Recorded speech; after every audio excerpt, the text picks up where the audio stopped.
推廣知識共享，網絡電視網課網購平台，立即進入焦點網 www.fmtv.hk 會員積分系統推薦會員計劃，多買多賺，全新系統至啱你心水。Hello， 大家好，我係施敏寧。而家開始咧，我哋就講下出年乙巳蛇年12生肖嘅運程。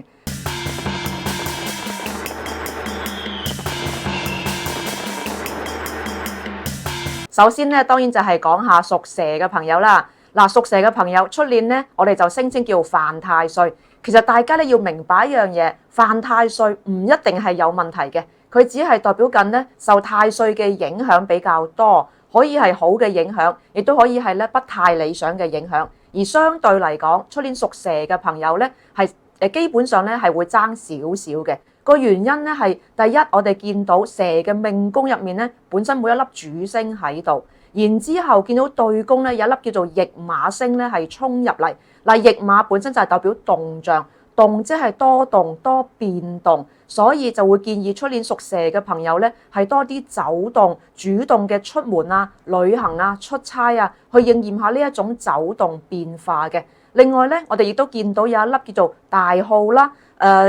劍鋒啦、血印嘅星咧係入咗呢個命宮嘅。大耗代表緊咧係好大嘅消耗，血印代表緊就係話小心有一啲刀傷、刑傷、流血嘅事件，所以加埋嘅時候，我哋就會特別提醒屬蛇嘅朋友，出年咧要注意一下，例如過馬路啊，又或者係揸刀啊、切菜啊，各方面咧都要注意一下啦。形成咧，我哋會建議就係話以守為攻，再加埋因為驛馬嘅衝入，代表緊咧本身呢一種波動波折咧，相對嚟講咧係會比較多少少嘅，所以變咗各方面咧都係宜安靜一啲咧比較會好啲嘅。另外一樣嘢就係話涉及姻緣啦。如果各位本身已經有另一半嘅話咧，就會建議多啲同另一半咧去旅行，因為頭先都講緊啦，係多咗啲驛馬嘅動象，透過驛馬嘅動象咧去應驗咗佢。如果本身係單身嘅話咧，就要注意一下啦，因為本身驛馬代表緊係變動、走動，亦都代表緊咧係由一個地方去另一個地方，代表緊咧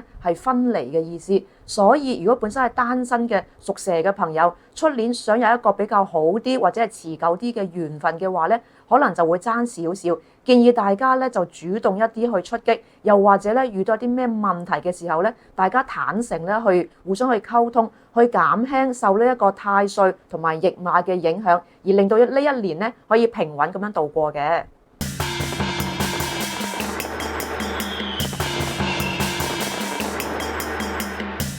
屬馬嘅朋友恭喜晒，出年2025嘅運程咧係非常之好嘅，因為我哋見到有一粒太陽星咧入咗命宮。太陽本身係衝天之星，係一粒好大嘅星辰，所以會代表緊就係話事業聲譽上面咧係有提升嘅。同一時間，我哋會見到有紫微皇帝星嘅合入。既然佢稱之為皇帝星，第一咧就係代表緊事業嘅上升。另外，因為佢都代表緊係大人物、高層次嘅人，代表緊咧係有呢一類大嘅高層次嘅意想唔到嘅人士咧，帶嚟俾自己嘅一個提升或者機會嘅，所以屬馬嘅朋友出年咧係好好把握一下啦。另外，我哋亦都見到有一個文昌星同埋一個天廚星咧係進入咗屬馬嘅位置。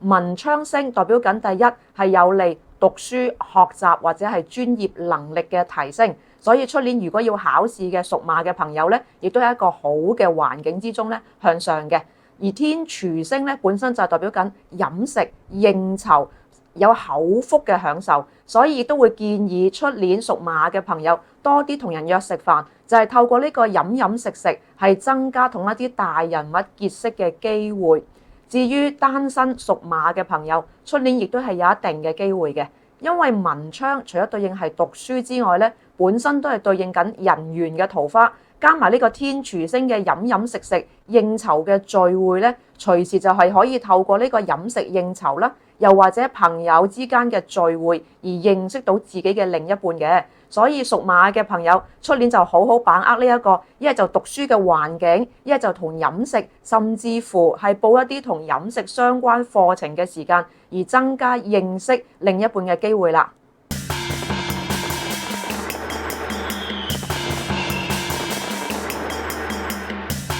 屬羊嘅朋友，出年2025年嘅運程咧就要稍稍留意一下啦。我哋咧係見到有一粒華蓋星咧入咗嚟嘅，華蓋星係代表緊讀書，有利思維嘅靈活度。嗱，呢一方面對於讀書啊、考試咧，確實係有一個向上、有一個好嘅反應。但係畢竟華蓋星咧，佢個星比較細啊，而且三合嘅宮位咧，主星亦都比較少，所以就形成咧嗰個助力上面咧唔算太大。同一時間，我哋亦都見到有一啲唔太有利嘅星組咧係進入咗去嘅，而呢啲唔太有利嘅星組會令到屬羊嘅朋友出年係容易產生一啲官非或者血光嘅事件，所以就建議各位咧出年係以靜制動，以守為攻咧係比較好一啲。既然我哋見到有一粒華蓋星嘅出現，所以亦都會建議各位喺一個唔太理想嘅年份入面咧，就將我哋嘅錢啦，將我哋嘅時間咧，就放咗喺學習啦、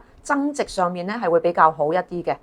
另外，屬羊嘅朋友，如果係單身嘅話，出年想求姻緣咧，相對嚟講都會係爭少少嘅，因為本身華蓋雖然係有講緊思維靈活嘅一個考慮點。但係因為我哋講緊男女嘅感情咧，如果有陣時係諗嘢太快，咁即係話容易造成衝口而出嘅現象咧，就對於男女感情上面反而係多咗一啲唔理想嘅一個表達啦。所以我哋就要將呢個華蓋嘅思維靈活應用喺工作上面，又或者用喺我哋説話嘅包裝上面咧，咁會對人事啦或者感情上面咧都會較好一啲嘅。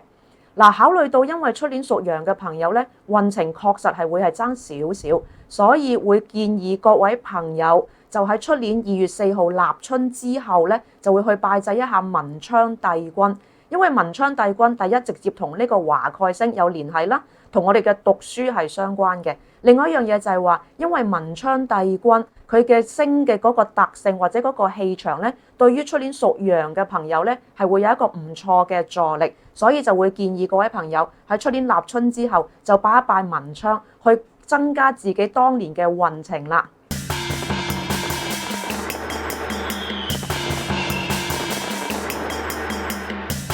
屬猴嘅朋友，出年嘅運程咧係非常之好嘅。嗱，當中我哋會見到咧有一粒太陰星咧進入咗命宮。太陰星本身都係一粒好重要嘅星神，而且佢本身亦都係代表緊柔情同埋女性。所以如果係屬猴嘅女性嘅話咧，出年嘅運程其實比男性咧會係更加優勝嘅。另外，我哋亦都見到啦，有紫微星咧係三合進入咗屬猴嘅宮位。紫微係皇帝星，代表緊係事業、權力，又或者係貴人啊、高層次人物嘅代表。所以屬猴嘅朋友出年咧可以好好把握一下，認識到一啲有能力嘅高層次嘅人，因為佢哋嘅加持啦、佢哋嘅幫助啦，甚至乎係因為喺佢哋嘅保護傘之下咧，而令到自身嘅事業工作咧係有所提升嘅。所以出年屬猴嘅，特別係女性嘅猴子嘅猴女嘅話，就好好咧去把握一下啦。另外，我哋亦都見到啦，因為出年呢個屬猴係一個太陰星，所以對於女性嚟講係會比男性咧稍稍個能力咧係突出一啲嘅。如果喺男女感情入面，又或者喺屋企入面，我哋會建議男士咧佢嘅角色可以一係就係增加啲暖男嘅角色，因為男士本身係陽剛氣比較重嘅，但因為太陰咧佢本身係一個柔情似水嘅星組，所以如果男士係增加翻少少柔情嘅特性嘅話，成為一個帶有太陰氣質嘅暖男，反而咧個運程上面咧係會有所改善。如果喺公司入面、喺家庭、喺男女嘅感情入面，男性可以做暖男，又或者一啲比較重要嘅決定事件，而咁啱兩個都係屬猴子嘅話咧，就建議可以先考慮猴子女性嘅意見，因為出年係太陰星入咗去，以女性咧為先嘅，所以屬猴子嘅男或者猴子嘅女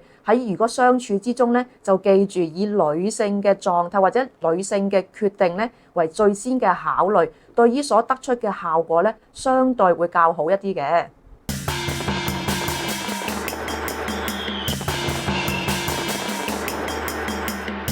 我哋會見到有金櫃同埋呢個6分咧，係進入咗呢一個命宮入面。嗱，一個咧會代表咧係金錢，另一個咧代表事業。因為呢兩個星咧本身唔係一個好大嘅主星，所以對於金錢同埋工作上面咧係稍有一啲幫助，位置上面唔算係特別嘅提高，但係都畢竟咧係一個好嘅狀態。不過同一時間，我哋見到一啲比較麻煩少少嘅星組咧係出現嘅，例如我哋見到有天狗啦、五鬼啦、官符啦呢一啲唔理想嘅星。嗱，呢啲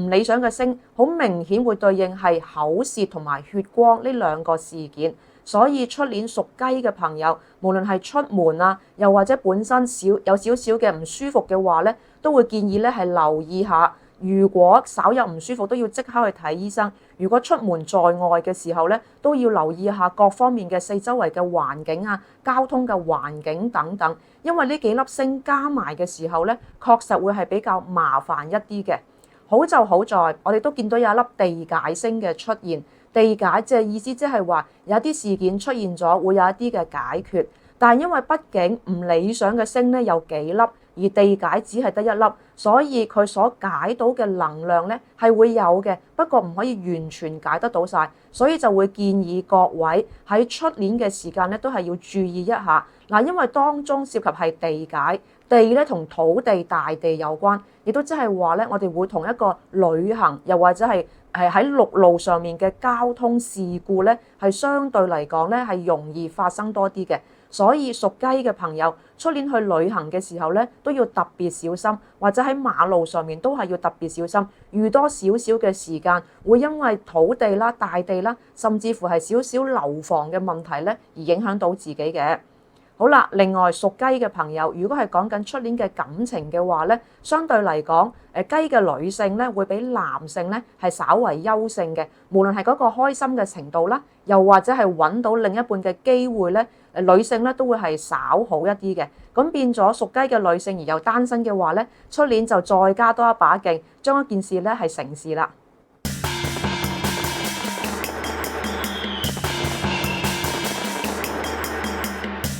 屬狗嘅朋友，出年嘅運程咧係非常之好嘅。我哋首先見到咧係有紅鸞星同埋天喜星咧喺命宮同埋對宮咧互拱。我哋會知道紅鸞同埋天喜本身就係對應男女感情嘅。如果係單身嘅屬狗嘅朋友，出年嗰個姻緣嘅機會咧係非常之高。如果本身已經有另一半，又或者已經係結咗婚嘅話咧，出年嗰個狀態，大家嘅關係咧係會非常之甜蜜。如果本身係想生小朋友嘅話，明年都係一個好唔錯、好適宜去生育嘅一年。同一時間，我哋會見到咧有太陽星咧係合入命宮嘅。太陽星本身係中天之星，代表緊咧係聲譽，代表緊咧係提升。所以喺事業上面，無論係能力啦，又或者聲譽上面咧，都有一個相對實質嘅提升。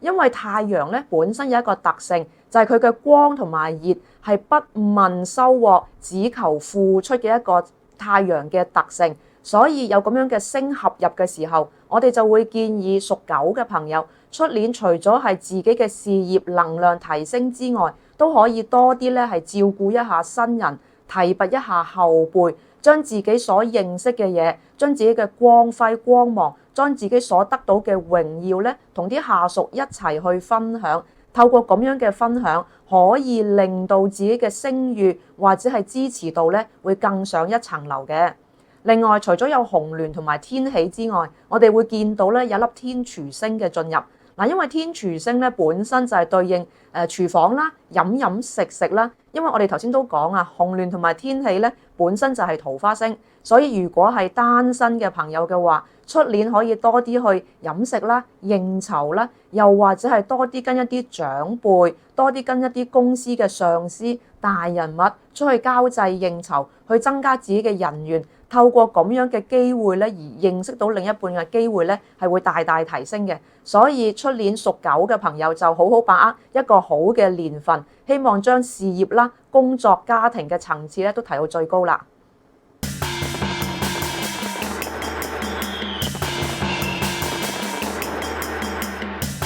屬豬嘅朋友，出年2025年咧個運程就要稍稍咧留意一下啦。我哋會見到咧，出年係會有沖太歲嘅情況出現嘅。本身無論係犯太歲啦，又或者沖太歲咧，唔一定係有太大嘅問題嘅。只不過就係代表緊嗰一年受太歲嘅影響比較多，可以係好，可以係唔好嘅。而出年屬豬嘅朋友點解話要稍稍留意一下呢？除咗係因為真係沖太歲而受到太歲嘅影響明顯之外，係豬嘅主命宮入面出現咗一隻驛馬星。嗱，驛馬星本身就係代表緊走動、出門、變動，再加埋太歲嘅衝入，形成嗰種嘅動象咧係會好大嘅。所以通常一形成咁大嘅動象嘅話，就小心啲變成係動盪，就會建議屬豬嘅朋友多啲出門啦、旅行啦、走動啦，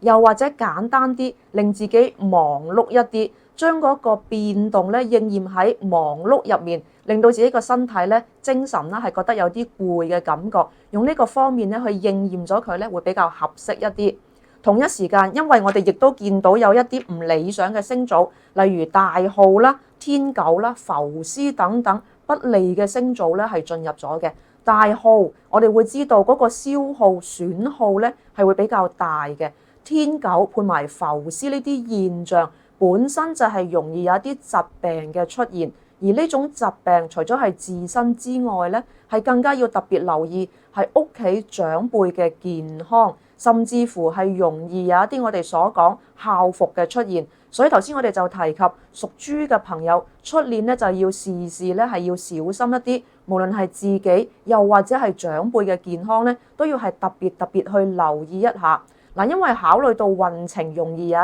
啲變動啦，所以會建議屬豬嘅朋友出年立春之後咧就可以拜祭一下財神爺。無論係文財神或者武財神咧，都係可以嘅。除咗係可以增進呢一個金錢嘅穩定之外，另一樣嘢就係因為財神爺出年嘅氣場，對於屬豬嘅朋友咧，相對嚟講嘅影響咧係會有增加力嘅，所以就會建議各位屬豬嘅朋友出年記住去拜祭下財神爺，令到自己嘅運程咧係有所提升啦。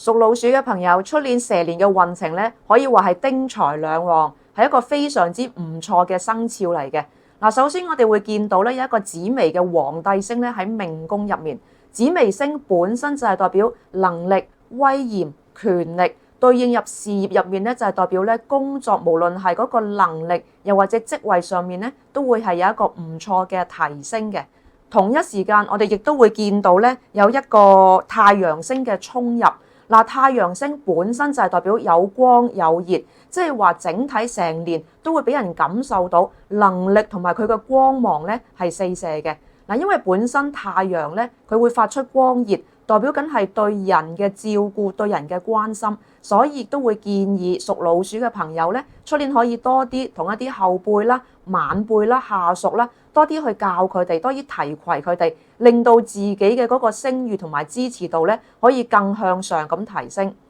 同一時間咧，我哋亦都會見到咧係有粒桃花星嘅出現。嗱，桃花星我哋會知道直接對應嘅咧就係桃花。另外亦都會見到有咸池嘅出現。咸池除咗對應係桃花之外，當然喺某啲嘅情況之下，可以理解為咧係一啲表演嘅特性。所以如果本身嘅工作係同一個 PR 啊、宣傳啊相關嘅話，又或者主要係對人嘅工作嘅話咧，出年喺呢啲方面嘅行業，亦都會係特別有利嘅。好啦，如果我哋問緊係男女感情嘅話，因為佢確實係有桃花星嘅出現，所以機會咧係有嘅。但係因為同一時間見到有咸池星嘅出現，因為咸池本身又帶有一啲我哋所講嘅爛桃花嘅意味，所以喺識人嘅時候就要特別小心一啲，望清楚或者係溝通清楚，了解對方係咪一個相對合適或者係一個正人君子，而避免咧自己造成咗一啲嘅損失。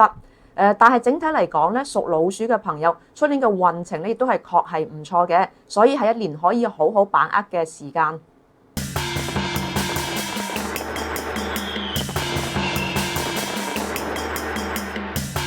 屬牛嘅朋友出年蛇年嘅運程咧就稍稍爭一啲，要留意一下啦。我哋會見到咧有華蓋星嘅出現，華蓋咧本身係代表緊係讀書啦，又或者嗰個智慧上面咧係有所增進嘅。所以如果涉及考試、考專業試嘅朋友，亦都係稍有一個機會嘅。但係因為我哋同一時間亦都見到一啲不太有利嘅星組咧係出現咗嘅，例如有白虎啦、官符啦、浮屍等等。嗱，白虎本身會對應咧就係女性，特別係女性對自己嘅影響。另外一樣嘢咧，呢個亦都係反映緊交通意外啊，又或者官非嘅情況。咁官符亦都會直接對應咧係官非，浮屍就要小心啲咧，係同疾病健康咧係相關嘅。所以出年屬呢一個牛嘅朋友就要特別留意官非同埋健康呢兩個方面。我哋會建議咧，出年嘅朋友咧係可以花啲時間、花啲金錢咧放喺讀書增值入面。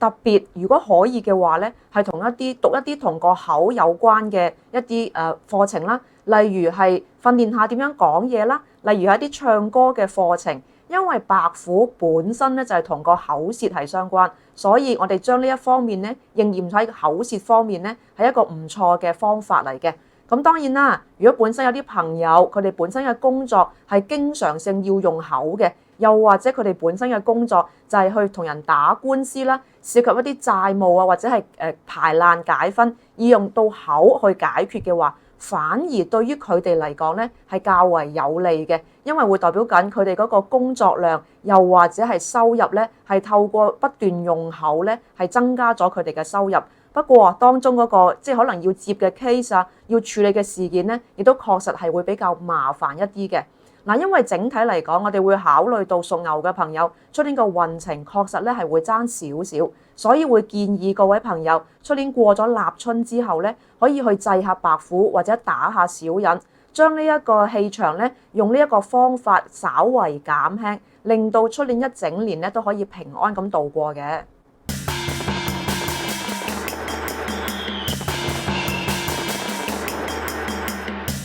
屬老虎嘅朋友，出年嘅運程咧，相對嚟講係唔錯嘅。首先咧，我哋會見到有太陽同埋太陰星咧係一齊出現咗。嗱，因為兩粒星咧本身都係一個比較重要嘅星神，亦都代表緊呢個事業上面咧係會有一個提升嘅特性。所以出年整體嘅運程，特別係講緊工作運咧，係一個唔錯嘅向上。因為太陽本身係男性，太陰咧係女性。佢咁樣一齊出現咧，亦都代表緊係男性屬老虎嘅朋友就容易得到女性嘅助力。相反啦，如果係屬女性嘅話咧，佢就容易得到咧係男性嘅助力。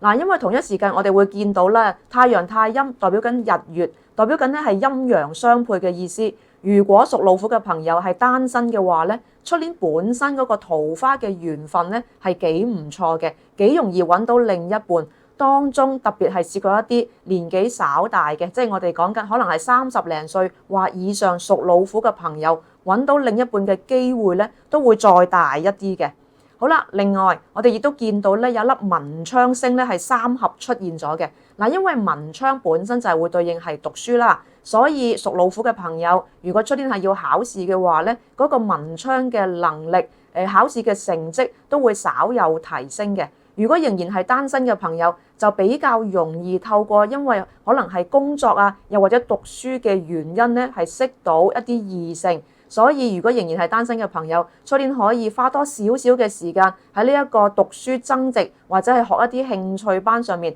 首先係增加異性緣，然之後透過整年良好嘅氣場咧，令到姻緣咧可以成事啦。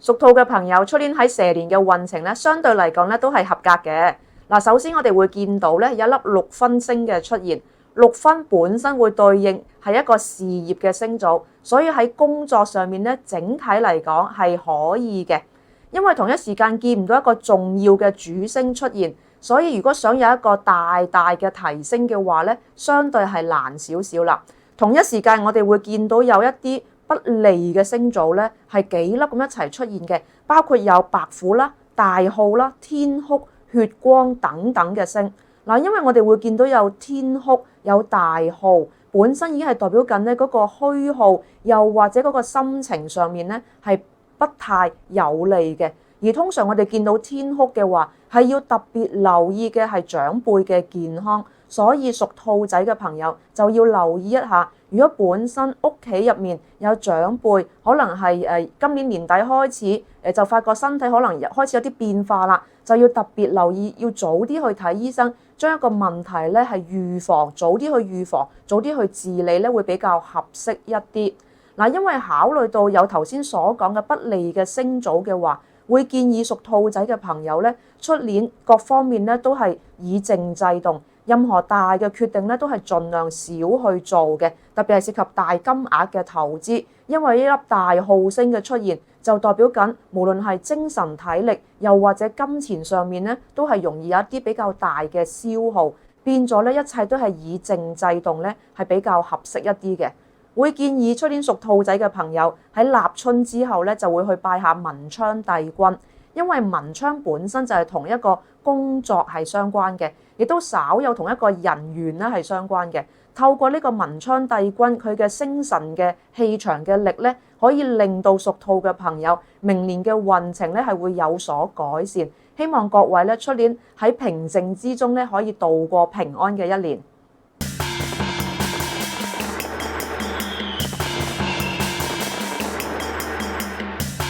屬龍嘅朋友，出年2025年嘅運程咧係幾唔錯嘅。首先我哋會見到有紅鸞同埋天喜星嘅進入，代表緊咧無論係單身又或者係已經有另一半嘅龍仔鹿女，出年嘅感情上面咧都係有一個唔錯嘅發展嘅。另外我哋見到有紫微啦同埋太陰星嘅進入，紫微本身就係皇帝星，代表緊係有貴人或者大人物嘅幫助，令到事業上面咧係有提升嘅。另外，因為太陰星咧本身係一個女性嘅星組，所以亦都會反映緊就係話女性嘅貴人咧係特別明顯。仲有就係因為太陰本身係女性啦，所以屬龍嘅女性出年嘅運程可以話係比屬龍嘅男性咧係稍好一啲嘅。另外要留意一下嘅係屬龍嘅朋友，因為出年有一粒病符星嘅出現，嗱呢樣嘢就稍容易有一啲比較麻煩少少嘅疾病咧係發生，而呢種嘅疾病，除咗係會令到自己有問題之外，另一樣嘢就係對於長輩，特別係男性長輩咧，都有少有一啲影響，所以就要留意一下自身同埋屋企男性長輩嘅健康。會建議屬龍嘅朋友，出年可以考慮一下揾觀音娘娘咧去拜神作福，令到出年嘅運程咧係更加好，將啲唔好嘅氣場咧都係將佢咧送走咗佢嘅。好啦，嗱，我哋講完12生肖嘅運程啦，就講下究竟出年邊3個生肖係最好嘅呢？我哋就會理解為咧係屬鼠啦、屬龍啦同埋屬馬嘅生肖，出年嘅運程係最好嘅。至於較唔理想嘅生肖咧，都係有3個嘅，一個咧係屬羊、屬牛同埋屬豬。變咗呢3個相對不太有利生肖嘅呢啲朋友，我哋會建議一切咧都係以靜制動，又或者咧立春之後去唔同嘅廟向神明咧係祈福，又或者拜下太歲，令到我哋一啲唔好嘅氣場借助神明之力咧將佢咧係送走啦。咁就預祝各位咧喺明年事事順利，樣樣咧都係越嚟越好。推廣知識共享網絡電視網課網購平台，立即進入焦點網 www.fmtv.hk 會員積分系統，推薦會員計碼，多買多賺，全新系統至啱你心水。